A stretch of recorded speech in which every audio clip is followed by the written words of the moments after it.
when men are saying they want respect, I think it's in so many different ways. There are women who embarrass their husbands in public, and they do it in such a way you look smarter than your husband. Your own children, he doesn't have respect. Even at work, people know you can go and shout, and there are small things different with each person. And also, I think they are a personality issue. That's why, as a Christian woman, you also need to have a relationship with the one who helps.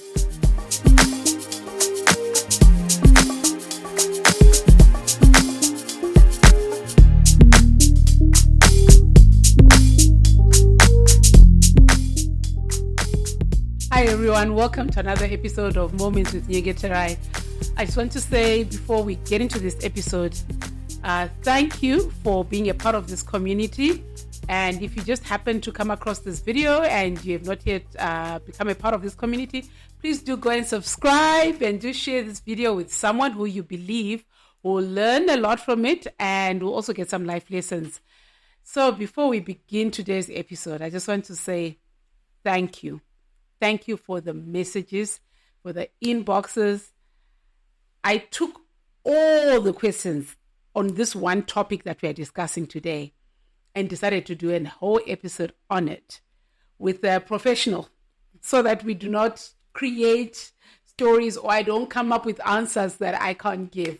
So I have invited my good sister, Mrs. Ngwenya, and most of you know her from the past episode, but I think today she's wearing a different hat, and I will ask her to introduce herself for those ones who are meeting her for the first time today, and from there we'll get into the question that I'll talk to you about what we're discussing today. My sister, how are you? I'm super blessed and highly favored as always. Thank you for taking time out to come and discuss this very important subject. Thank you. And I think just for us to start, introduce yourself to our audience, especially for those probably who maybe haven't watched the first episode, and also who you are and what you do so that we can get into our topic for today. Oh, yeah. Thank you, Nyenge. I actually don't even know how to introduce myself because I wear so many hats, but my name is Maureen Ngwenya. I'm a mother of 4 beautiful young ladies. I pride in that because what I know, titles change, but that one doesn't change. It's a title that I carry with honor, with such great honor. So I always wear my children as badges of honor. I'm a mother of 4 girls, and I've raised them with the help of God since 2013 when I lost my husband. And I'm a talk show host of a program called Woman to Woman. It's a reality show. You can go to my social media handles on YouTube and Facebook, Mandara. It's been on for the past 3 years, and it's got those are real life stories. And I'm an evangelist. I'm a preacher. I'm also a published author. I've brought some of my work here, Nyenge. This the first book is Best Before, which is a woman's guide to a successful marriage, and I think I will re-edit it so that it's not just for women because, since it was my first work, I didn't know how to package it well, even title it. But I think it's a book that even men, young people can read, anyone. It's a guide to marriage. And then this one, which I've also just re-edited, this is the first edition, Seasons, which is a memo, kind of, the story of my life, from birth to where I am now, my journey through widowhood, the lessons I've harvested, and what I would like others to also just get to know, those who are still married and those who are now in the journey of widowhood. Wow. Yes, I'm also a farmer. Yes. There's one important thing that I think if I leave it out, then, because I think at the moment, that's my reason for being, I'm a visionary of a support group of widows, more than 2,000 of them in the region. It's called Circle of Comfort. Yes, and I believe that God has called me to minister to people who are hurting, who have just lost their spouses, and they are bleeding in the world, and once I hear there's someone who's needing my shoulder, just someone to lean on, I'm more than willing to, wherever they are, I'm here. I'm the big sister. Oh, wow. Yeah. I mean, that's so powerful. And for today's topic, because like we say, Moments is about stories, life lessons. And over and above that, I find that God has been calling me to really direct moments and bring in a lot of hurts that are happening in the world that we just need to address and probably help people out there. And then coincidentally, I had so many. In fact, in total, I had almost 385 people, questions around marriage specifically. People saying that they want to know more about marriage. And they wanted me to touch on this subject and to discuss it from a biblical perspective. Okay. And I thought to myself, okay, I love God and I love the word, but I'm not a fundi. I'm not a marriage counselor. I'm a coach and I'm a counselor. I'm a Christian counselor, but I'm not a marriage counselor. I've been married for 25 years and I have my own lessons from marriage, which I could bring in. But I thought, you know what? For us to have a solid conversation, I'd need to bring in a fundi. A marriage counselor. Yeah. I'm honored. I'm sure there are much bigger people who can also just come in. I'm one of the small ones, working also from experience and a few years of training on counseling, on marriage counseling.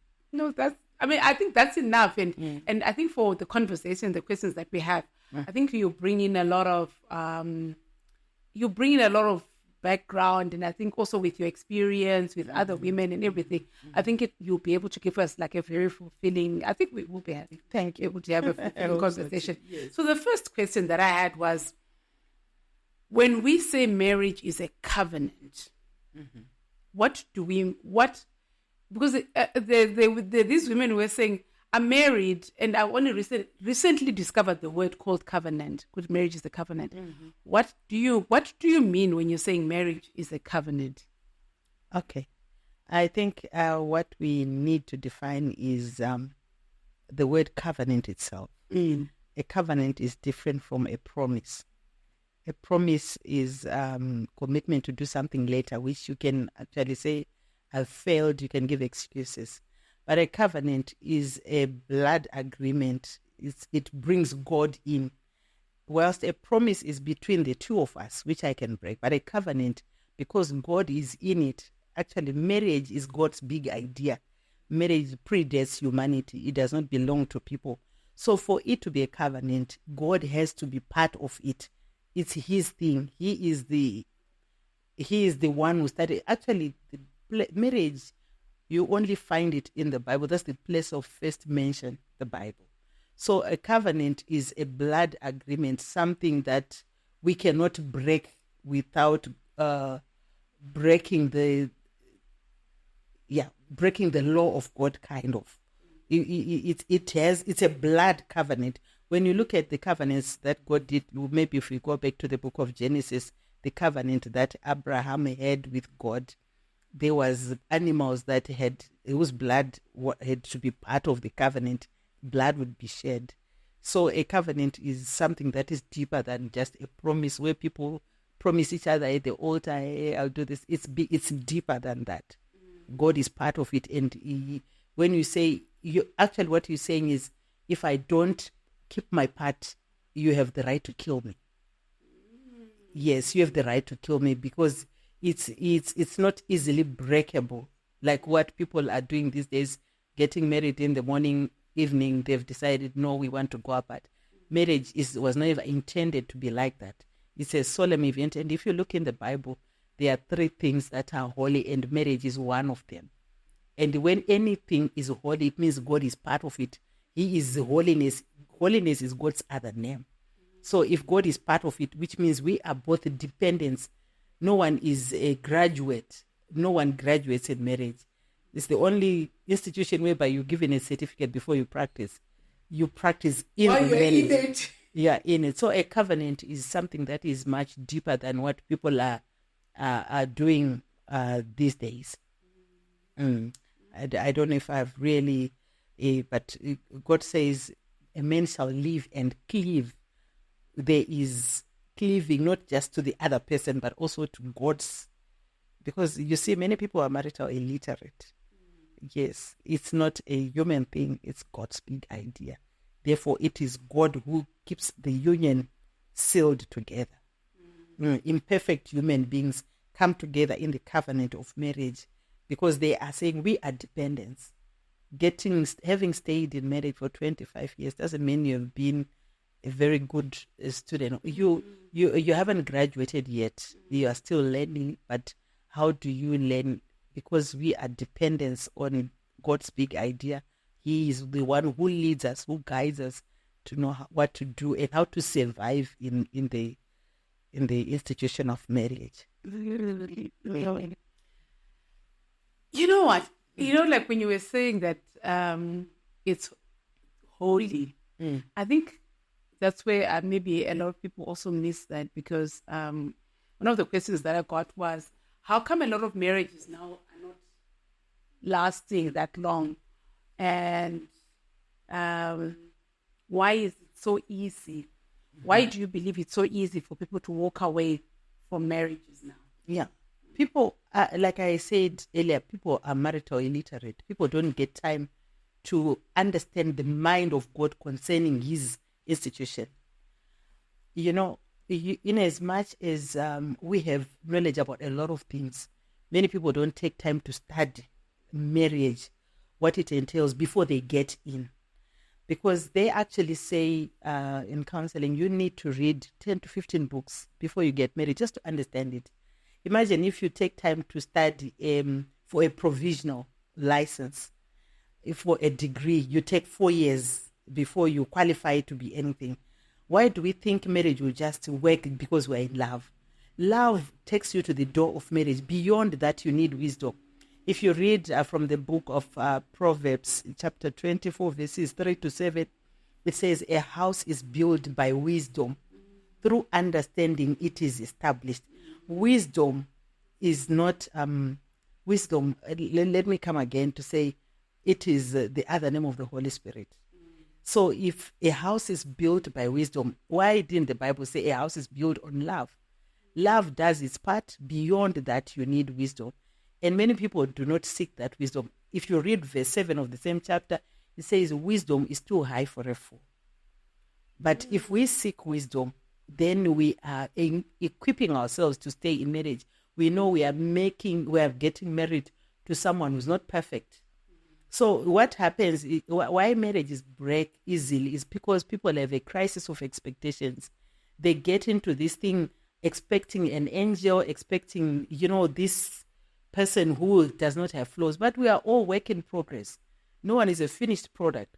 So in marriage, people go into the marriage expecting to be, actually marriage is a bring and share. What are we bringing onto the table of marriage? We're bringing our social backgrounds. They are coming in, our grannies, our parents, our friends. The way you were socialized is going to play itself out in the marriage. Our hurts, Yes, our childhood traumas, we bring them into the marriage.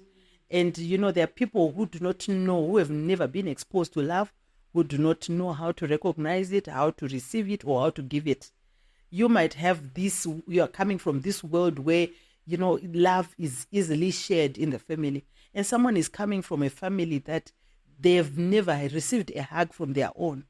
Now you come to the arena of marriage and you expect to tango. You are coming from different worlds. So what is needed is the patience to say, okay, we are in this thing. We are students of this thing. Because marriage is a separate entity.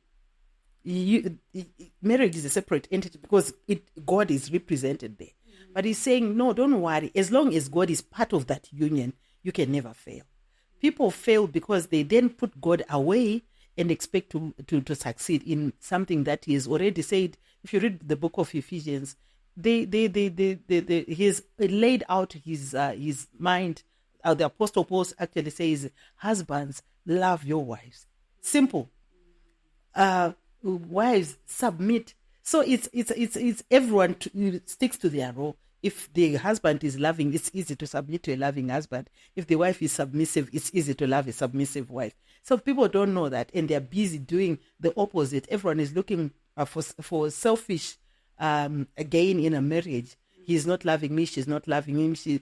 No, we are not monitoring each other. I do my part honestly without watching what you're doing, and then you learn to do your part whilst I'm doing my part, because as unto the Lord are we all doing our part, not to the other, because this one might not even recognize that I'm doing my part, but God, who sees you, will help you to actually, stay in the marriage and be happy. Mm-hmm. You say some things that I actually want to go to the questions. Sure. There were so many. Mm-hmm. So there are a lot of questions that ask and say, okay, what is the role of a man in a marriage? Mm-hmm. If a man is supposed to love their wife like the church, mm-hmm. what does that mean? Okay. And then number 2, when we say submissive, mm-hmm. as women, how can we be submissive if I'm the one who's taking care of all the bills at home? That's number 1. That's question number 1. 2, it's hard to be submissive to someone who's abusive. How do I then remain submissive? 3, what is submissive what is the meaning of submissive in the Bible? So now we've got this. So I don't know whether we start with the submissive and then go to the role of the husband. Let's start with the first question that you asked. You said, what does it mean when the Bible says submit is the man must love as Christ loved the church? Okay. Marriage is a picture of how God loves us, how God has loved us. And actually how God loves us, because Christ is the head, isn't it? So the man, the husband, is supposed to be in that position, that role. If you look at the way Christ loved the church, he did not love us because we're perfect. Actually, Romans says, whilst we're yet sinners, Christ loved us. So a husband is not loving me because I'm being good. He's not rewarding me. He is loving me with faults and all. All he is looking, yes, he recognizes my faults. And that's another topic maybe where we bring in communication, because it is communication that, binds all these things together, and how things are being articulated and being processed in the marriage. But if you look at how Christ loved the church, we are so full of faults. Our righteousness is like filthy rags, but Christ loved the world, and he even sacrificed to come and die for us. Even in that state, he still loves us, and he still loves us even now. So when a husband is looking at their wife, he is supposed to love, to cover, to protect. Isn't that what Christ does? All the things that Christ does for us, he provides for us. His mercies are new every morning. He's patient with our sins and everything. And that's how a husband should be. A husband whose heart is sold out to Christ. But I'm not talking about those husbands who do not have belief in God, because they don't know how to relate to Christ in any way. Actually, one writer once said, those who do not believe in Christ should never get married, because this is God's thing. If you don't have a relationship with God, don't get into his things. That's the best way. So those who God is giving instruction are people who know who they are in Christ. A man who has found himself in Christ, it's very easy to pass on what he has received from Christ, because he is plugged into Christ.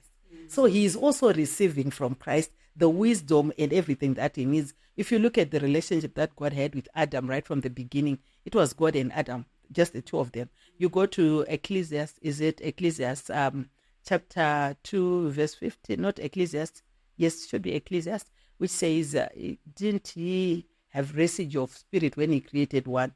Why for one? Because God was seeking a godly offspring. God allowed humanity to multiply so that he could populate heaven. And the family is the vehicle of salvation. And for that to happen, God has to have individuals who believe that it is possible to have a happy families, happy, successful families. And it starts with the man. God was with Adam, we don't know how long. And when he was about to offload Eve, he made Adam to sleep and offloaded Eve. We don't know how much time he spent with Eve, but when he brought them together, he says, for a godly offspring. So the man should love his wife, despite all the force, anything, as long as they are not a prostitute. Yeah, because if it is the only reason God allows divorce, not that he permits it, but he says, for that reason, because your hearts are hard, you cannot forgive maybe to that extent. But even if that happens and God has given you the grace to accept and to forgive your partner, you can still go ahead despite all that. We are living in a world of sin. People are broken in so many different ways. We don't quite understand every action of a human being. Some people get into situations, some are raped, some are whatever. So we need also to make room for that, to say, you might find yourself in that as a husband, still forgive. God has forgiven the worst sins that this world has ever seen, and that's what God is expecting. And then when we talk about submission is the most powerful position for a woman. When you submit your power, submission. He's got a mission, and you are supporting that mission for him to remain where God intends him to be. Behind every successful man, there's a powerful woman. And any power, you know what a submarine does? A submarine is powerful underwater. It's submerged, it's under.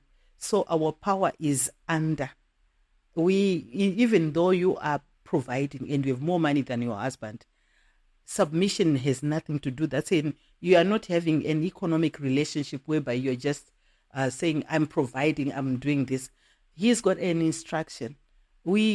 That's a separate topic altogether. This topic on submission is for every woman to realize that once you get married, that makes you attractive. That makes you as a woman to be submissive to a man who does. It's even more attractive when you realize that you can buy your ticket to Dubai, but you still submit to a man who is not providing like that. And it also helps him to then say, how do I remain handsome? Because handsome is having something in your hand as a man. That's handsome. So he will desire to be handsome for you, and he will make you his queen. And that's how how God intended for marriage to be enjoyed, not endured. But because we've looked at the wrong things in marriage, that is it about economic gains or whatever, that's besides the point. God will not bless a couple that is competing. God blesses a couple that is complementing. Why are we hearing about who is providing more? Once we have that, it means there is a discord somewhere. We're not planning together. Our finances are not married. So it's not us who is fighting, it's our finances that are fighting. Yeah, so submission should never be made about material things. Submission is unto the Lord. If I am a Christian and I'm following what God says, whatever God then says, I submit. Even if the husband is abusive, that's a different topic altogether that we could address. But yes, there are many people who are very difficult to submit to because they are also not submitting to Christ. They are not submitting to Christ. So I should be submitting to my husband because my husband is submitting to Christ. It's easy that way. Even if he's not submitting to Christ, there is a verse in the Bible which says your prayers as a woman will also help him. As I'm submitting, I'm also praying for him. I'm not giving up on him because, like we said earlier on, the way we were socialized, our backgrounds might not have exposed us to how to treat women. We are raising boy children who do not respect their sisters. Well, how do you expect that child to be able to treat a woman the way she deserves? There are young people who grew up in abusive homes who vowed to say, when I get married, I'll treat my wife differently. Some have perpetuated that abuse in their marriages because that's all they know. They are reflecting where they are coming from. You can never be actually, well, that's debatable. But it is said it's very difficult to be different from those who raised you. You just mirror where you're coming from. So everyone mirrors where they're coming from. But when we come to the arena of marriage, It is to say, okay, God, please give us a new beginning. We want this to work. We want to be happy, because you are caretaker of each other's happiness. We are not doing one person in marriage. We both want this to work. And when we both want it to work, we submit then to the principal officer of that institution. I don't know if I've answered all the questions, because I've been... Yeah, I think so. And I think for me, the submissive, because the submissive has so many people. I think a lot of people are struggling with that word. I think they're just struggling with the word submissive and trying to make sense of it. To say, how do I make sense of the word submissive? And coming from the different backgrounds. Yes. And I also think that actually Ephesians says submit one to another, which means it's not just me submitting. Even when a husband is loving you, that's the same. It's the same coin. It's submission and love are the same coin. So he's looking at his side, which is love. How many? If I may ask, have you ever bought your husband roses? Does it make sense for well, maybe once in I don't know, maybe when you are sick or you want to express something, but do women buy a man flowers? Not really, yeah. And we love those flowers. We do love flowers. So if a man is going to love you, they are going to try to understand how a woman is, or how a woman operates, or what makes her tick. And then they are loving you according to how you interpret love. That's where the problem is coming from.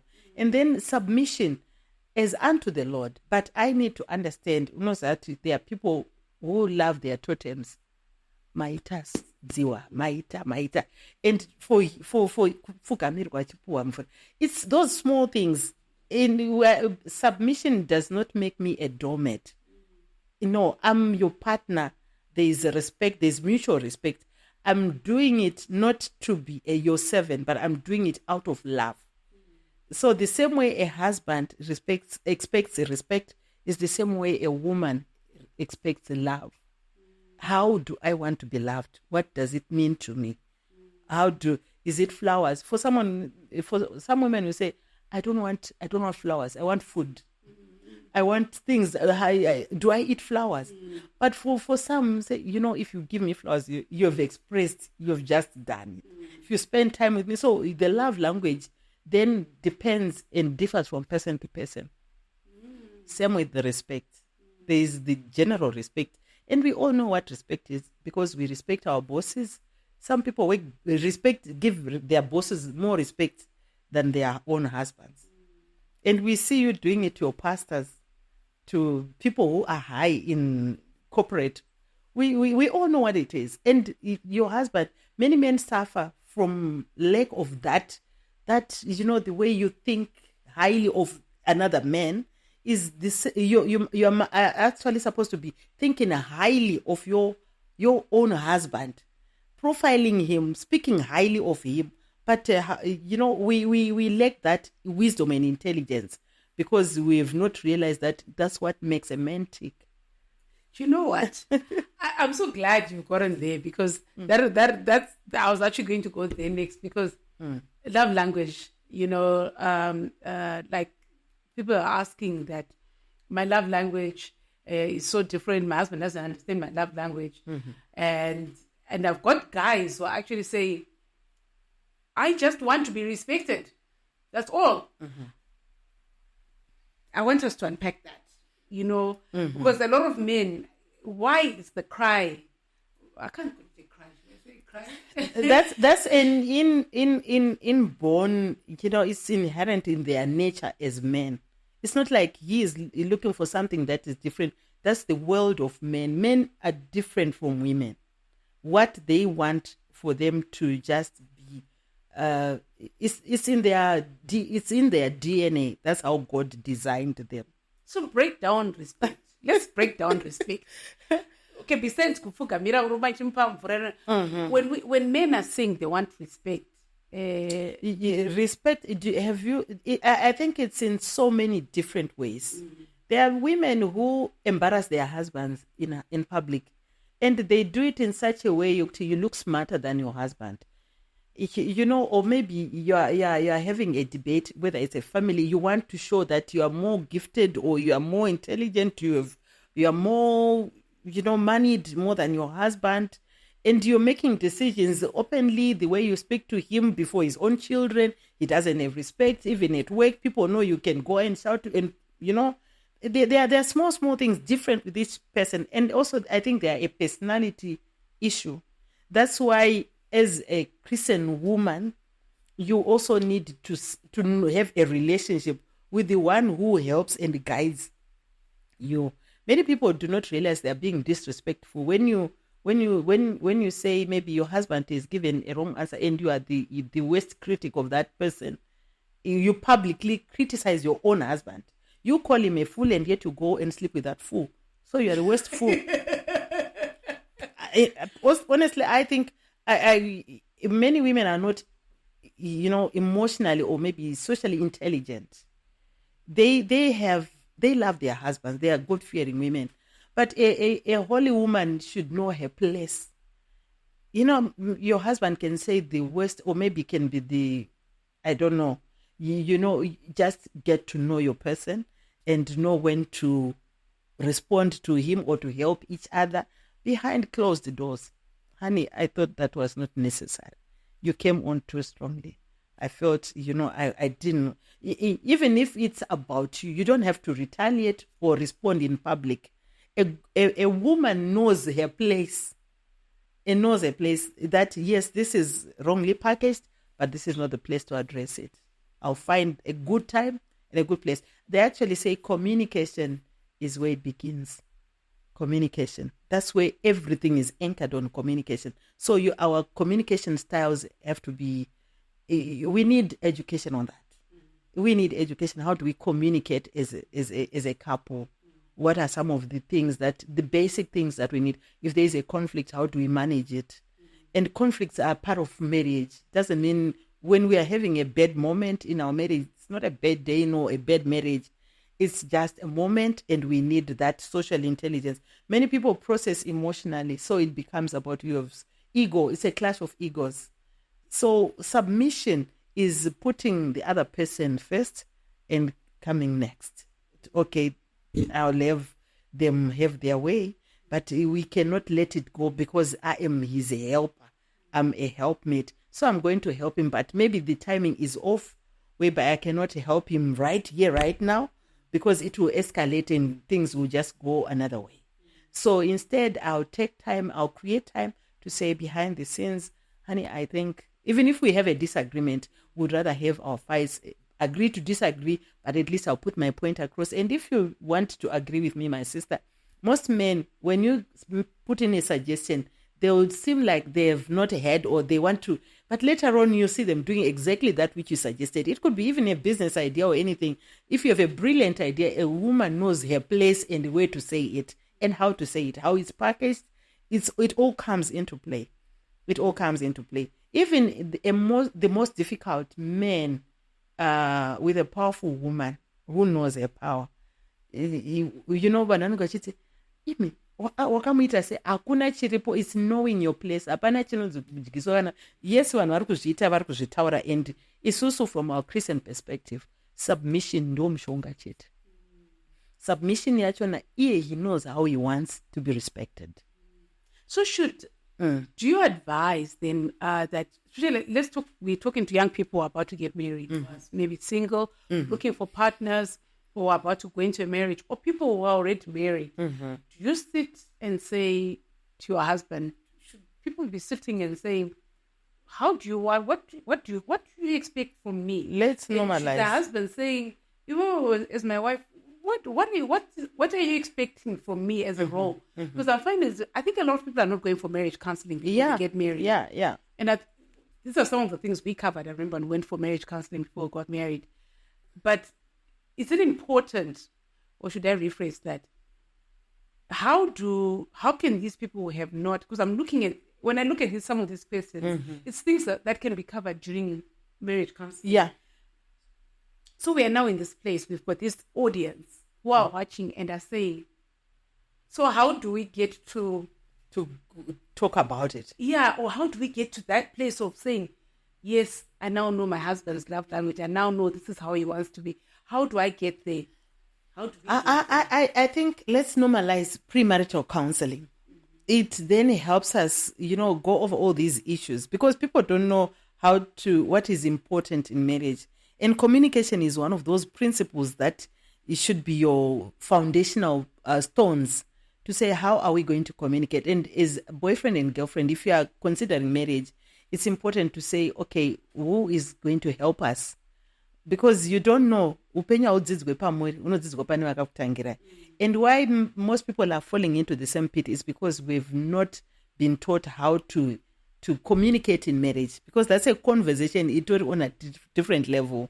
Just knowing could a man hears half of what I say as a woman, they are wired differently. Men are they are logical thinkers. Women are emotional feelers. Whilst I'm putting my emotions out there, he's processing it out of all that has been said. What is the gist?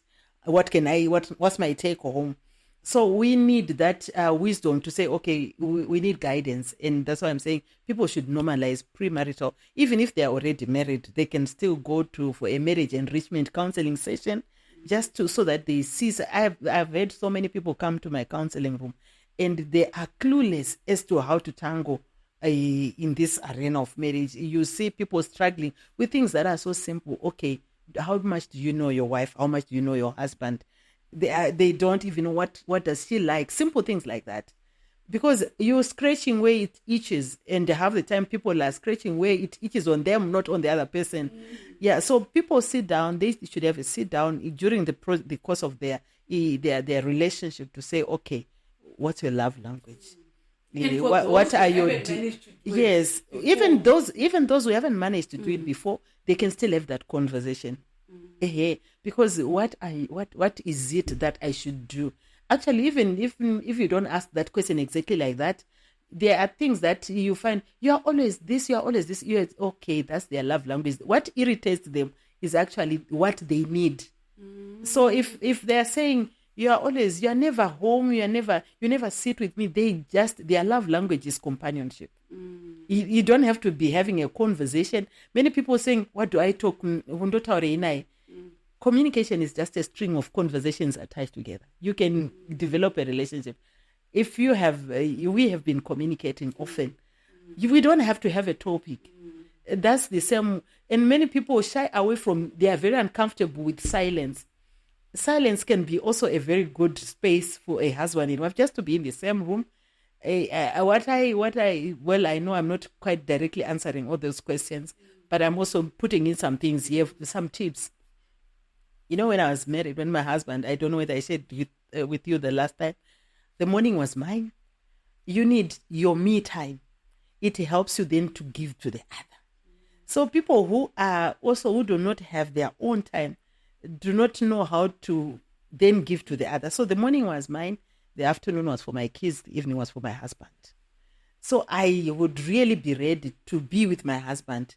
I'm prepared. Whether we're having a conversation, we're just eating together, we are driving to the farm, but I am with my husband. And in that process, we are meeting each other's needs of companionship, of having a conversation. It's when we then mix all these things together. You want to have your quiet time when someone is already in that space. You want to do homework with the kids. When, you need to be organized. You need also to be ready to give to the other person. Marriage is a place where we bring and share. We can't just be saying we are receiving or we are just giving. You need to receive also from the other person, but those energies can be reciprocated when the environment, when we have created a safe space for that to happen, to actually have conversations. Many people, what do I say? I'm looking for this word. They do not have difficult conversations. Then they prolong their suffering in a relationship. They avoid difficult conversations. We have to face things. I'm not happy. How can we be happy here? Okay, do we have deal breakers? Which ways do we not mention in this relationship? We never mention divorce. So I'm saying let's create more ambulances. Let's create more fences rather on the top of our marriage mountain than ambulances when the marriage is already breaking. So it's that information that we say people should get information, should get wise, share information together, expose themselves to those who have gone ahead, have mentors, even people that you also admire, people that you can tap from, people you can learn from, people that you also attach yourself to. Now people are doing marriage using Google. Sekuru Google, nambuya Google, avagoni kuita marriage.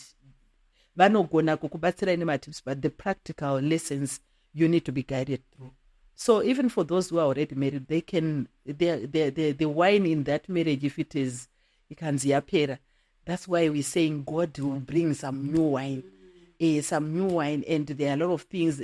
My problems are teenage, and we over consult. We over consult to people who are not running the same race. Stick to your lane. Move ne pace yako. You might have friends who are doing it like, there are people who are also very good in public. They act as if, and they put pressure on those who are struggling and trying to find each other. But do it your own way according to God's instruction. Have conversations. Learn what it is that matters for your person. I always say in Africa, people don't do life, they do people. They do people. What will people think? If my friends, time generation, I'll please my man. I'll do that for my man. If it makes him happy. I know kuti ndo mabatana ndabaya kuti zvake zvidini. He will water me. Saka dambudziko redu nderokufunga kuti we are on a conference call. We do things the same way, and yet we are unique couples. Hakuna culture yekwandabva kana kwawabva iri kushanda. We are bringing on a new set yema operating garekere rules. Okay, how do we want this marriage? How are we going to be happy? And then we create our own syllabus as we go. No, this is not working. This is not working. There are things that you agree as boyfriend and girlfriend. When you come then into the marriage, say, I know this is not working. We don't stick to it because you once said, no, people are like onions. One layer they are this, another layer there's something else. And let's allow people to also change as the environment. So that's how I think submission is not a place where you say, I've arrived. We are always submitting to the new person who is coming, loving the new woman who is coming, who is developing. Because people are not static, they are always evolving and developing. So let's be ready to adjust as the other person adjusts. And I'm body submission ka kuda mabonzo. Murumu wangu andasadza nemabonzo. But anosvika pauti mabonzo anchaite zvenyama. And ibvi ndamupanisa kuti no, you said so that's your love language. No, we adjust as the other person adjusts. So submission is a very huge topic, but we create a safe environment. Our communication is good, and we have principles, the communication, very Christ-like. Our homes should be happy homes. Not to my little, to my little heavens, where we look forward to going home, where even when the world is battered at us going home, where Nyenge is, home, your husband should refer to, I need my wife. She's the only one who can understand me. Because muruku grower in your communication and makuska pakuziva kuti even this people so this one will offend her. This one I won't do. Because I'm looking at pleasing my partner more than other people. So we live to please the world instead of yes, I'm married to. On the topics that you touched, there's some questions that were asked, which I think we can look at and also cover, which were mentors. I think we said before people get married, they should go for counseling, right? Mm-hmm. After they get married, do we continue with mentoring? Do we look for an older couple? What kind of mentoring? And do I still continue with my own individual mentoring? He should also, how should couples navigate this?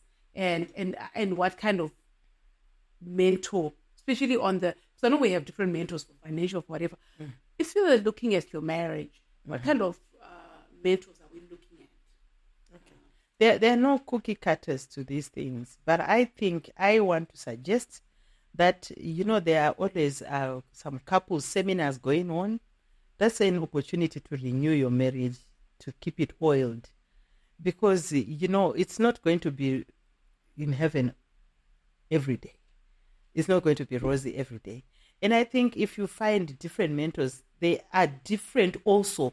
And then for you to bring those, the mentorship to work is like trying to put a tractor vehicle and a Honda Fit on the same vehicle. If you're going to find a mentor, sit and have conversations. At times it's just having dinner with an elderly couple or a couple that you really admire, that values marriage, that has the same value, to say whatever conversations are going on, we are also learning.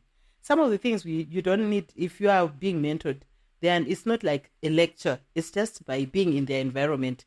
You see, there was this couple that I really admired. They came for counseling, for enrichment rather, not even for counseling. They just wanted us to look at how they were doing things. And then they were saying, we have this couple that we really admire. When the husband comes from work, they first of all go to the bedroom, whatever conversations we copied it. So what we do is when my husband comes into the house, he might be tired, he might have something burning on his heart to say, and the house is full of people and children or whatever. And then we have our kiss, our hugs, and how was your day? And we manage each other. When he comes then to the public, he's already been oiled. So I think there are certain things that we, just being in an environment, we copy and paste. Not necessarily a lecture, just being in the environment. People who value marriage, those good vibes will also say, okay, we can also do this. We can respect, we can, things like that. And it's not just one couple. At times we can be mentored, like I said, when you go to family life seminars, or we can have a group that we do holidays with married couples, and then we bring people who once in a while, or we say, okay, we are going to have a marriage enrichment group, age mates with their wives, and once in a while you have dinners, you have people who come to address you, who speak on marriage. That alone, or maybe just have a conversation, having those conversations whereby we talk about submission. Okay, what does submission mean to you? Because you'll be surprised that many people interpret it totally different. Is submission, someone thinks, this one doesn't have to do this. It becomes about do's and don'ts. Submission is about lovingly doing something with the joy in my heart, not like from a forced point, but from love, to say, you know what, I want him to be happy. I just want to give to this person this way. So it's a submission. Once submission is forced, it becomes abuse. It becomes abuse. And many people, that she's not submissive, he is not loving. No, you do your part and everything will happen naturally. That's how God intended it to be. You know what? We could go on, and because we still have, I don't know how we're going to tackle this, but I think we definitely need to have another sit, because I think we've only touched on some of the topics. And we only just scratched the surface in terms of things that people wanted to know. But I think as we are closing, I'd like you to speak to, let's put three sets of couples. I'd like us to speak to the young couple that's about to get married. What advice would you give them as a marriage counselor? And then I'd like us to speak to, I remember our pastor used to say marriage has seasons. The honeymoon stage, then what time, all these stages. So, initially, we were still at the honeymoon stage, and they'd be like, what is talking nonsense. Then you then go through another season. In your marriage, you're like, who did I marry? Then you go through a season, you're like, oh my gosh. So I want us to speak to the ones who are about to get married, the ones in their honeymoon season. And I think the ones who are lost, like I think we have a lot of couples now who are so lost, whose kids, life focused around children. Now the children are gone. It's now pick out, it's now drop out. We're just, they have no conversation. So as we're closing off, I want you to speak to these three. Okay. To those who are getting married, to those who are planning to get married to your friend. It's very important. It's a starting point. And the Bible advises that do not be unequally yoked. If you are a Christian, marry a Christian. If you are a non-Christian, it's easier to marry a non-Christian, because we remove a lot of frustration. And also, unequal yoking for those who are planning to get married does not only mean on spirituality, actually across everything, like even academically, marry someone who can laugh at your jokes, marry someone who understands where you're coming from, your vision, where you want to go. And I think for the young people, they should have a vision. The vision should be married before people get married. Because if your visions are not married, you are just coming to stay at the bus stop of divorce. But if your vision is married, it's easier. You believe in the same values, your dreams. If you are wanting to develop yourself, there is a lot. But normalize premarital counseling, get help. Not that there's a problem. Getting premarital counseling is the wisest thing that you can ever do for yourself and for your relationship. And then for those who are still on honeymoon, it's possible to prolong stay in the honeymoon phase. As you grow old, let your love remain young. Keep pouring into the other. Keep loving. Keep studying. Make your person your subject of study. And just know that they are human. There are so many other factors other than the marriage itself that's happening. And like I said earlier on, marriage is a separate entity. Do not kill the marriage. Allow the marriage to survive and enjoy it, not enjoy it. You enjoy it by giving. Marriage is enjoyed by giving. In as much as someone might be difficult to love, it's also marriage is a place for character development. You are becoming a better you. I remember my husband used to say, "Tango hama kandingakwise piko hama yangu," jokingly so. But marriage can be enjoyed until you just, everything else can just fade away, children will go away. But if you are friends, agree to disagree, but remain holding hands. And then those who are in their sunset, or who are just now doing life, children have gone, enjoy life. Recalibrate your marriage. Sit down and say, what can we do? Discover the world, new habits, do things together, because the time is not on your side anymore. And if you were living for children, it then is going to expose you, whether you killed the relationship and now you are just being having a relationship where you are not getting any positive energy to go on.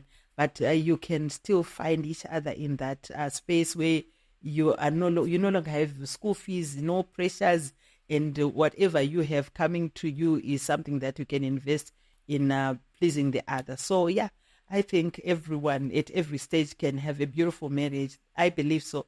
God would not given us something that really frustrates us. He knows that marriage is the best thing that ever happened to humanity, and with that marriage, with love, the world will go around. We become better people. In mental health, many people are suffering. Marriage is being suicidal because of the person they are married to. I just want to encourage those who are considering, maybe contemplating divorce, that it's not worth it. Once they are children, let's not be abusive. People can be very cruel and abusive in marriages. And we pray that it's not even a marriage kind of abuse. Saka, no one deserves to live in a loveless relationship. But if you're still together, you can still find each other with the help. Normalize counseling. That's all I can say. I love that. And I love the part about normalizing counseling, because I think in African culture, and I think more so in African culture, it's looked down upon if people are going for, it's embarrassing. People think it's embarrassing to seek help. If I can seek help to become a better person in terms of my personal development at work, why shouldn't we seek help to save our marriage or to recalibrate? I like that word that you used, to just recalibrate our marriage, or reinvigorate or reignite that marriage. Because if there was a spark before, we can still find each other. Yeah. Ngwenya, thank you so much for your time and for your words of wisdom. Thank you. And I'm going to ask you to just close off our show today with just advice from your many happy years of marriage. Wow. I was one of the luckiest women. She gave me my place as a woman. there's something that I value when he called me, when like he's addressing, maybe he's in church, akangoti, my wife. That said a lot to me, kuti he's my wife, or, there's nothing, chinonakidza for a man to choose you amongst many women. Kuti amuzatoti he will choose you, make you his first choice, and asikuzokuurira. Chero dei akakuurira ukasazviziva ndezvake namwari wake, but inini ndanisiri kutikitivha upenyu hwangu. Saka I didn't want kunotsvaka makudo kumakomo. Saka to maintain nekubatsira sanity yangu, murume wangu agara achindoziva kuti at times it's not worth chinoisa kuti vanhu vazobude kana kuti vazoita seizvi, because unoramba uchiaccuswa chinhu chausingaiti. Saka inini ndakadzidza very early marriage kuti ndomutora at face value, and takabvumirana transparency marriage. Mafoni anga asina masecrets, maaccounts anga ari married, my ideas anga ari married. It was easy to do life with my husband, and I just wish that for someone could simplify things. Pane a lot of secrets, and people are married. Atina time yekudaro azi munhu akazvarwa nemukadzi ane mazuva mashoma azere nekutambudzika. Saka pamashoma acho totambudzana futi, ngatifarei mumarriage, anzi farai muna She ndopamidza zvefarai. Saka I just pray that someone will be blessed enough to find what I found. Oh, wow. Yes, I was married to my friend and I miss him, and I know God is going to do that for someone. Oh, wow. Thank you. And then in closing, as we go into the week, for those who are looking for partners, make sure you marry your friend. For those who are married already, I pray that, you continue with the reigniting each other, loving each other. And for those whose flames have kind of like died down, please reignite yourself, go for marriage counseling. But above all else, let's love one another. Sure. Let's show love. Let's be love, and as married couples, when we go out there, let's exemplify what God wanted and what God desires in marriage, so that we can be an example to other people who are looking within and wanting what we want. So have a fantastic week, and we'll definitely carry on this marriage talk, because I know we still have a lot of things to cover. But thank you for today. I'll see you next week.